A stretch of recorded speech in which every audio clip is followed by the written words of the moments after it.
All right. You guys ready for this? I don't know if I'm exactly ready for this. We've been looking at questions as a purpose, as having a purpose in your faith. That is, we question, we dig deeper. It gives us life. It is invigorating. Questions cause us to continue to seek and find and discover newness and freshness. It keeps us going. On the flip side of that, answers cause us to stop in our tracks. Once we have an answer, we stop searching, we stop reading, we stop thinking, we stop looking for newness. And then, to go beyond that with answers, we put a border up. We border around us and we say, these are my answers. Don't come in my space because I will have to tell you my answers and you will not like it. Or you will like it and you'll deal with it. Whatever. But answers cause us to pause. They cause us to stop and become stale. And so this conversation about questions and answers has really been about let's ask and think and discover. And so in that process, I said, okay, how about we try something fun? And I will give you an opportunity to ask any of your questions. And in a strange twist of events, I answer them. We'll just move on. Like that's not contradictory at all. And I will answer them and give us some food for thought, and hopefully, get you to think and ask some new questions yourself in the process. So that's what we've been doing. Last week and this week on your questions. I thought we were going to get stuff like. What about the dinosaurs? Or, I don't know, something else fun. And no, you said things like, what is hell? And, what else did you ask me? I've got some lined up. I don't remember what we answered last week, but, how do you deal with suffering in the world? Like, there was nothing like fun or lighthearted or it was all like, no, you're going to answer the tough stuff. And today is no different. Last chance for you to leave the room here. Here are the questions that were asked and that I'm going to attempt to discuss today. We've got hell, gay marriage, sex outside of marriage, and practically devoting every step to God. And that one is a little less difficult for me to answer. So that's what's on the docket. You're all in? Here we go. So the question that came, first question, is hell real? Is the question that was asked. And the follow-up questions were like, and what do you have to do to be saved? And these questions that followed that. I want to tell you a quick story about a guy from my tradition. I grew up in the Churches of Christ, very conservative tradition, very fundamentalist, legalistic. The Bible says this; these are the words. They're in fullness what God said, and you deal with the rest, right? And so there was a guy in the 60s, a preacher in the Churches of Christ, that was asked, I think by his elders or something, or maybe he just decided that he was going to look into hell from a fully biblical perspective, dig into it. What is it? What does it mean? Where does all this come from? And so he did tons and tons of research, reading into the Greek language, into the Hebrew language. What did this mean in their day and all of this stuff? And his church started getting quite upset with him doing this research. Because the more he did, the more they got concerned that he was going to give them an answer that they didn't like. And so he continued because he was dead set on figuring this out and asking the question and really digging into what does this mean. And by the time he got to the end of it, he told his church, that hell was not a physical place. He told his church that hell is nothing more than being separated from God. So essentially, theologically, this falls in a line called annihilationism. That means that you don't go to this special place where the devil torments you with fire for the rest of eternity. You just cease to exist as one that is no longer in connection to God. He took a lot of heat for this. He lost his job. He got ridiculed by the church. He couldn't find another job. And yet he pressed on in his own belief set about what hell is. I tell you that story for a couple of different reasons. One, I think that's interesting. His name is Edward Fudge, by the way. That's his real name. You can go read the full theology. He's got like an 800-page theological work on hell. And he pressed on in the face of difficulty. Also, in looking at the full biblical picture of what is hell,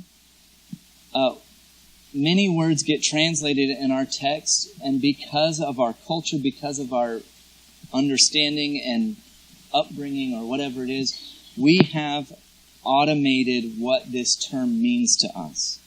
And the reality is, different terms were translated into hell that show up in your Bible today, and they mean and meant different things to the early church and to those who were writing them.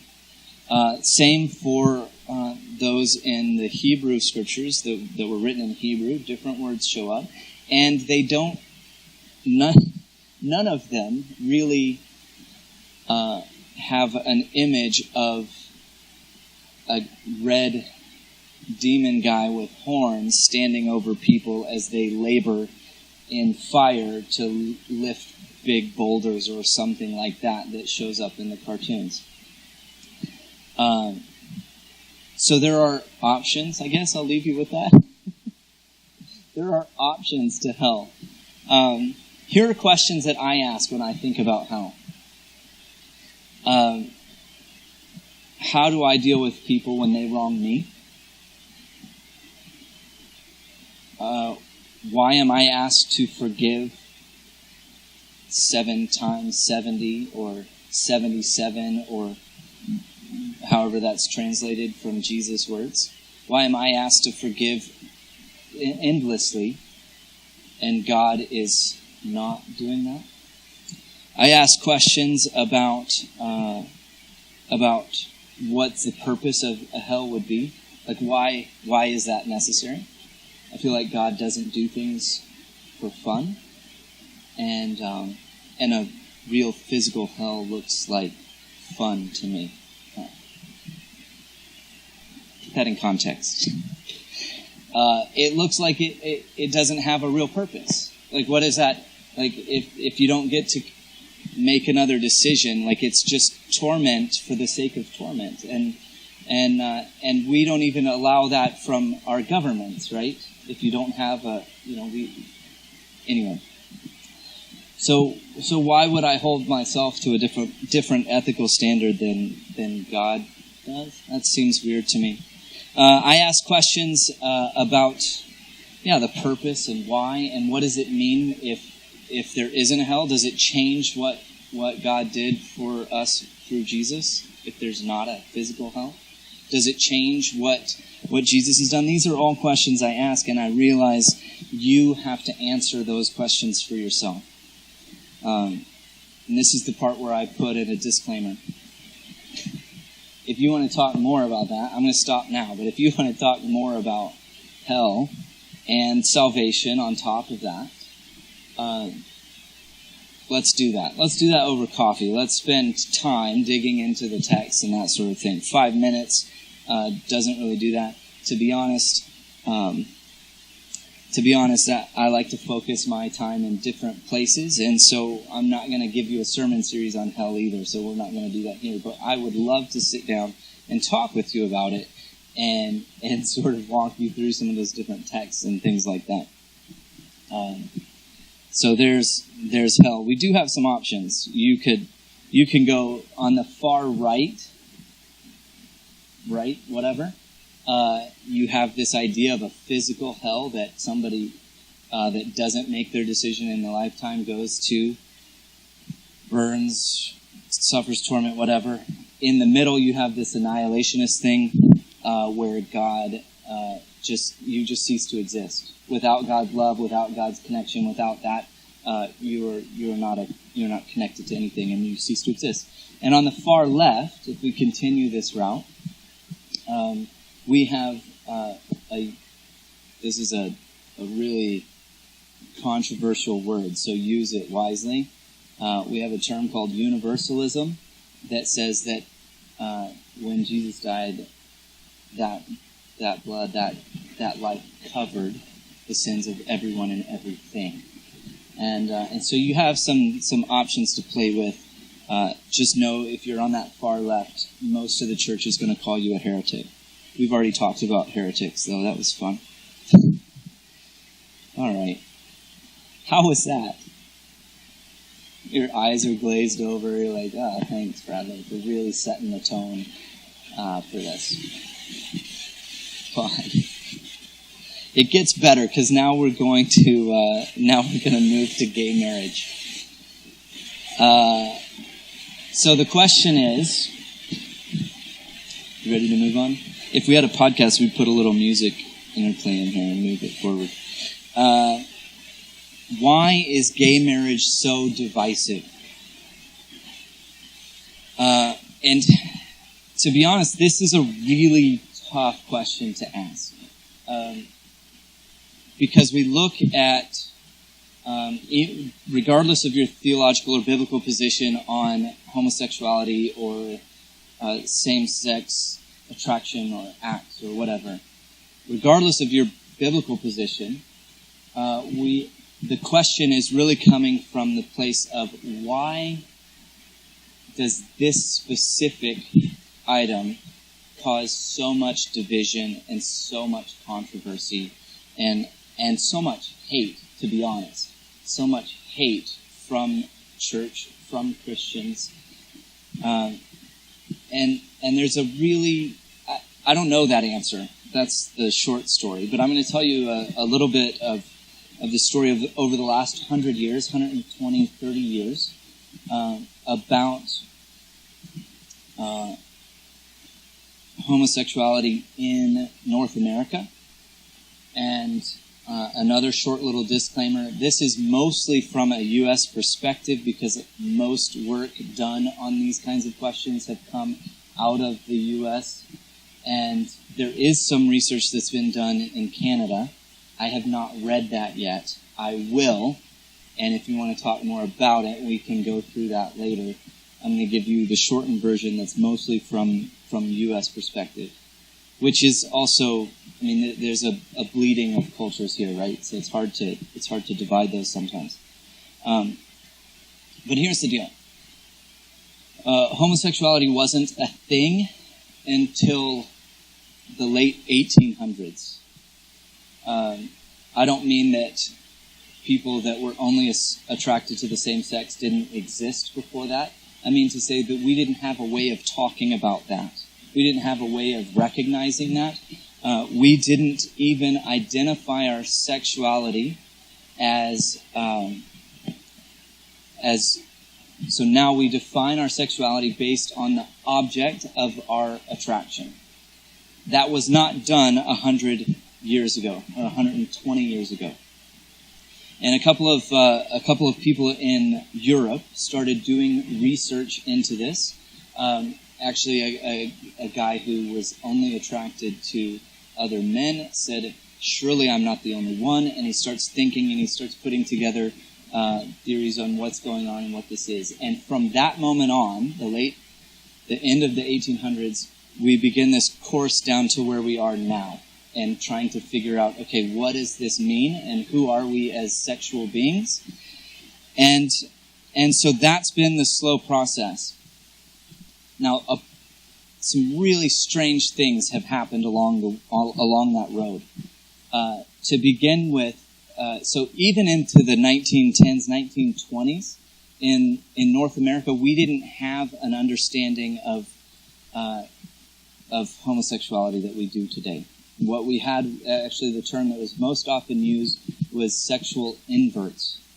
And literally the belief often was that somebody had the spirit of the other opposite sex in them, and so they were attracted to the same sex as themselves.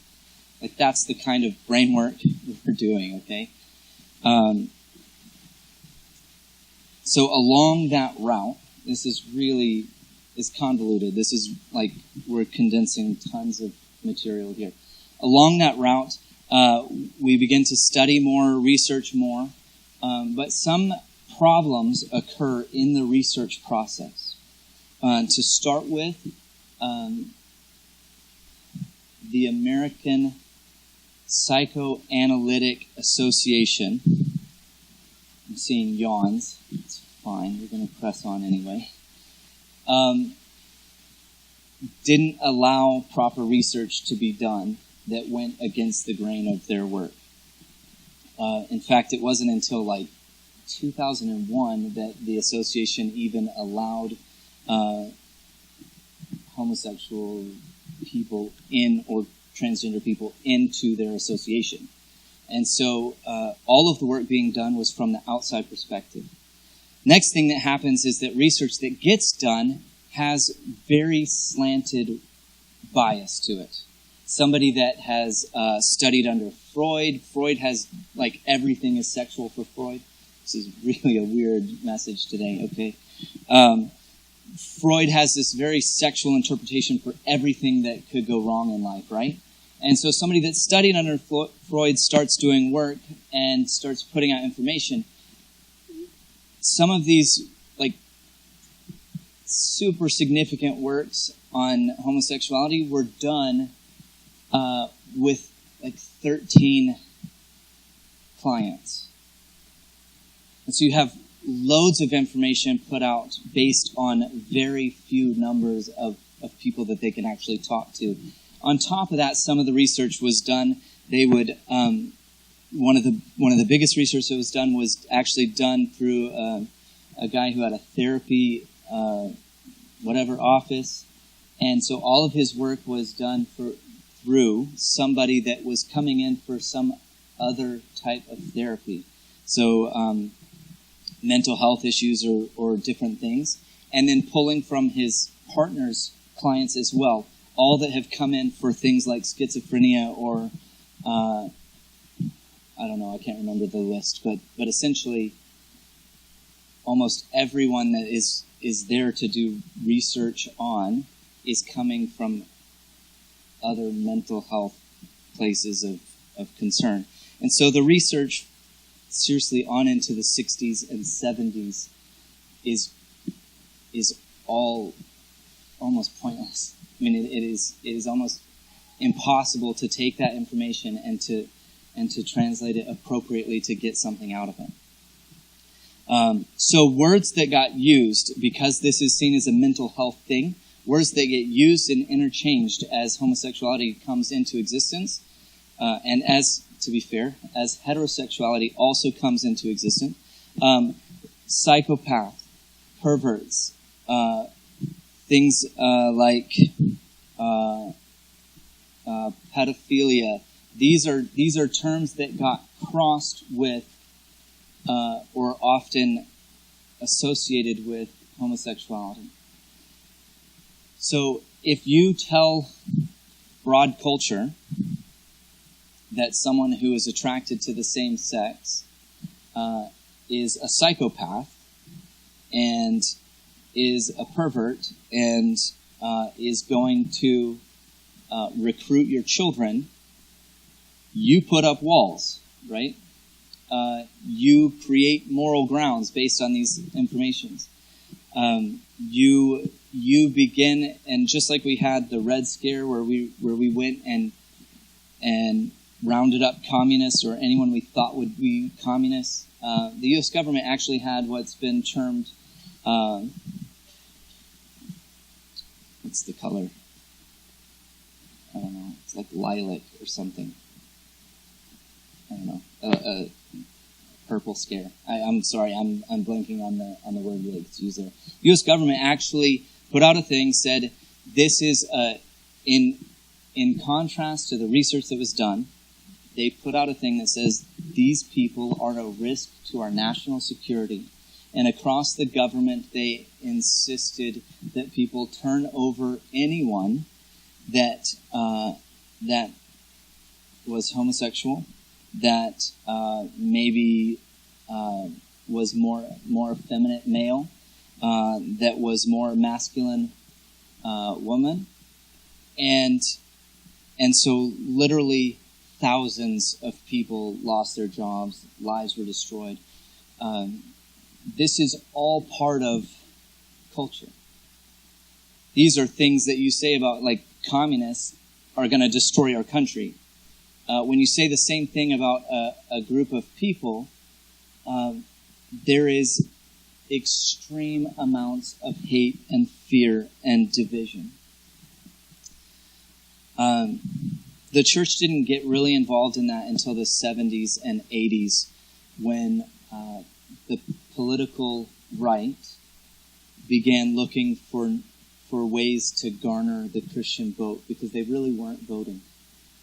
And so they literally went out to garner a political vote and used homosexuality as a means to produce fear and scare people into voting. That's all really well documented. It's scarily documented. And so the whole story, why is this one specifically so divisive? I don't know. I just know that there is a really painful, marginalized story of people that can't and shouldn't continue. So I don't know that we get to answer that question in a clear way. I can tell you that the church continues this process. And this is the part where I get to shift your question and do what I want with it. The church continues this process of marginalization, of oppression, of attempting to force culture to a certain behavior. And this is one of those moments. This is one of those places where the church goes and actively seeks to oppress a group of people. If God is God of love, if, as we talked about last week, God is a God of suffering that hears the cry of his people, that hears the pain and suffering in people and acts to go be with them, and if we are called to be like God, then our role is not to condemn. Our role is to reach out and be part of that love, to be part of that reconciliation. Some of you are aware, last year I went to a conference on Bible and LGBT questions, and it was a powerful thing because I got to see the pain and suffering and what's actually occurring. But one of the most interesting things is that I was the outsider. I was the one that was questioned. Why are you here? Like, what's your purpose? Like, why are you really here? Like, what are you trying to do? Because pastor was in my name or my title or whatever, there was an extreme skepticism. And no one should be skeptical because someone says they're Christian and they want to love and care for him. Like, that shouldn't be the response. But because of where we've been, because of the last 100 years, because of what the church is and has done, I was a threat. And that's a sad state of the church. Okay, So now I've done that. We have a broad, just for what it's worth, we have a broad swath of people in our group, on the right, on the left, on everywhere in the middle, and maybe I just upset some people, and now we're going to go back to the other side, and we're going to talk about sex outside of marriage, and I'm going to upset some people on the other side of things, just because I like it, simple. Okay. So sex outside of marriage is the question. Is it okay? Is the question. And I think the reason that we're asking the question is because we live in a culture that says it's fine.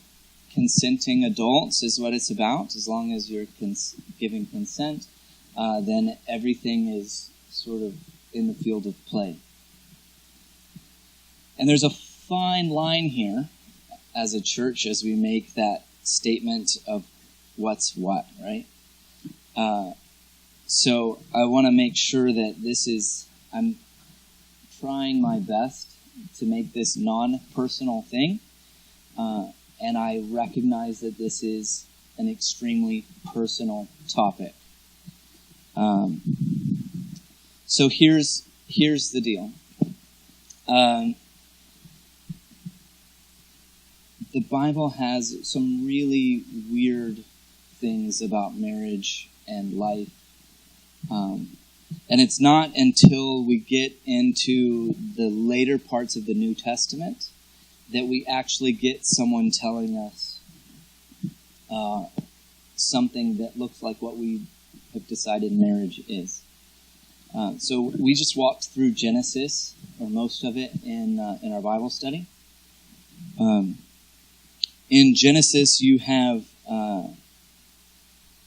cousins getting married. You have people with servants that are marrying their maidservants. You have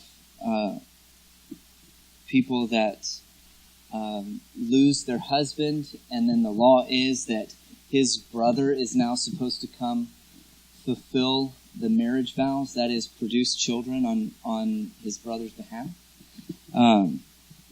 We have instances of, man, it gets really rough. By the time we get to David with all of his concubines and his wives, and that's still not enough. And that's not the problem. It's that it's another man's wife. It is all rough. There's no way around that. But then we get into the New Testament, and we're starting to see something that looks more like what our culture looks like today, to be honest. There's still a devaluing of women. There's still an assumption that women hold sort of a monetary value, and so we're still dealing with that. There is still an assumption that men are to not divorce for the sake of caring for the women, because once you divorce a woman, she has nothing. She doesn't. This is not a place where women can support themselves and stuff like that. A mutual divorce.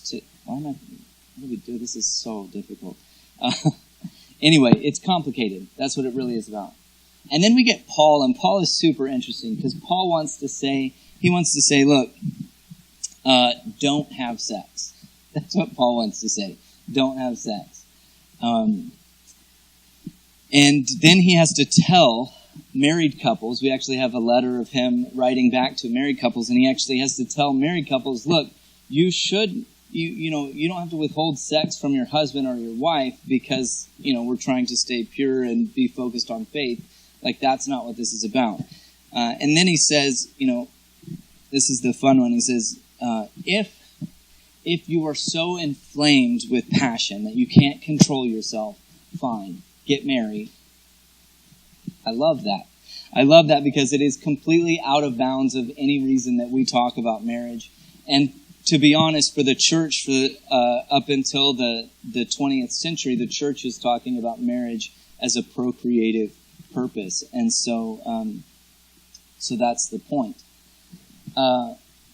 So what do we do with all that with sex outside of marriage today? There's a few different directions on this. First of all, we like to talk about committed relationships.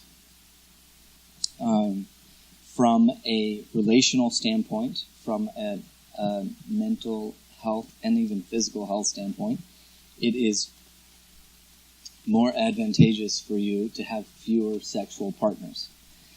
On top of that, it is more advantageous, it is healthier for you to be in a lifelong, committed relationship, and that is your only sexual partner. So before we get into the marriage and legality of all of that, there's a bit of research done, and that's the truth of things, that is ideal for you. Fewer partners and lifelong committed relationship. So next we get into the legal question of, okay, so if I'm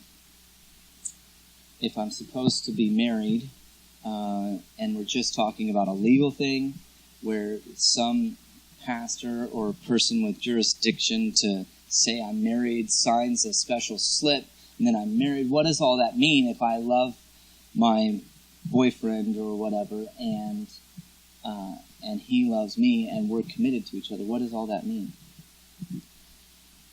And to be honest, I myself go back and forth on this. It's a really hard thing because we're talking about legal issues. And even when you talk about the church, you're talking about a bond that we're saying God is in charge of. Well, that's not a legal thing. It is a bond between two individuals that God sets in place. So I come down on well, let me give you some backstory. My mom's in the back room cringing. Let me give you some backstory. I grew up in that fundamentalist, legalistic church.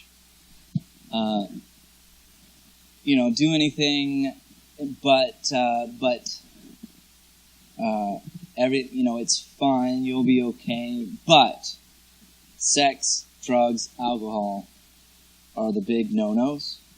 Everything else you get away with, it's kind of wishy-washy, whatever. But sex, drugs, and alcohol, don't mess with it because God's going to strike you down.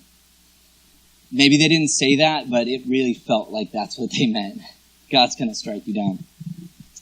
And the reality is that God calls us to a place of health and peace. God calls us to committed relationships, covenantal bonds. In fact, the ultimate image of God's love, the one that is used throughout the text over and over and over, is the image of a marital relationship.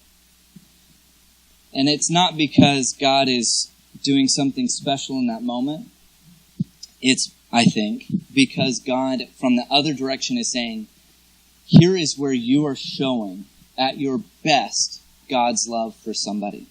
In a self-sacrificing covenant between two people, you are showing God's love best in that moment.